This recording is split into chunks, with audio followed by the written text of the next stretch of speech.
দেশের বিভিন্ন জেলায় জ্বালানি তেলের সংকটের ভিন্ন চিত্র দেখা যাচ্ছে। কোথাও কৃত্রিম সংকটের অভিযোগ, কোথাও সরবরাহ ঘাটতি, আবার কোথাও দীর্ঘ লাইনে ভোগান্তি। সহকর্মীদের পাঠানো তথ্য ছবিতে মুস্তফা কামাল তোহা জানাচ্ছেন বিস্তারিত। ঝিনাইদহে তেল পাম্পগুলোতে উপচে পড়া ভিড়। সরবরাহ থাকলেও মোটরসাইকেলের দীর্ঘ লাইনে অপেক্ষা করছেন চালকরা।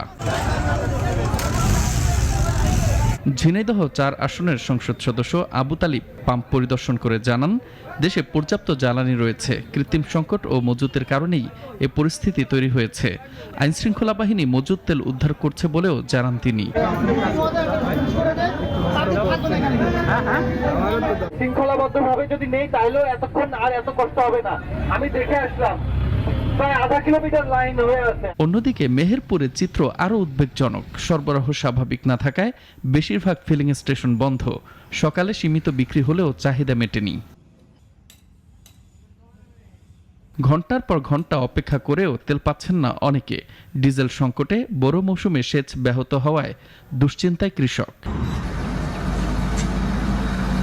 এছাড়া শেরপুরে ১৩টি পাম্পে জ্বালানি সংকটে ২ থেকে ৩ কিলোমিটার দীর্ঘ লাইন। সারাদিন ঘুরেও তেল পাচ্ছেন না চালকরা। রাত্রে থেকে গাড়ি ব্যালেন্স করে দিয়েছি, বড় গাড়ি তেল দিতেছে না। মোটরসাইকেল আসতেছে রাত থেকে, পরশু দিনে মোটরসাইকেল আছে। যেভাবে ঘোরা লাগে দৈনিক ৪-৫০০ টাকার তেল দরকার। এদিকে পাম্পে আসলে ২০০ টাকার তেল দেয়। এখন যদি আজকে না পাই তাহলে আমার কালকে বন্ধ থাকবে। আমাদের প্রতিদিন রান করতে হয় মিনিমাম ২-৮০০ কিলো। এখন তেল না পাইলে আমরা চলবো কিভাবে? এতে সড়কে সৃষ্টি হচ্ছে তীব্র যানজট। পরিস্থিতি নিয়ন্ত্রণে অতিরিক্ত police super Nasrin Akhtar miking করে শৃঙ্খলা বজায় রাখার আহ্বান জানাচ্ছেন। আমরা তো প্রতিদিনই চেষ্টা করছি, তো সেই ধারাবাহিকতায় আজও আমরা লাইন আপ করেছি। এভাবে সুশৃঙ্খল ভাবে যদি মোটরসাইকেল মালিকরা দাঁড়ায়, চালকরা দাঁড়ায়, তাহলে কিন্তু খুব দ্রুততার সাথে দেয়া সম্ভব এবং সবাই সম পরিমাণ তেল প্রাপ্তির একটা সম্ভাবনা থাকে। এসব জেলায় জ্বালানি পরিস্থিতির ভিন্নতা থাকলেও দুর্ভোগে সাধারণ মানুষ।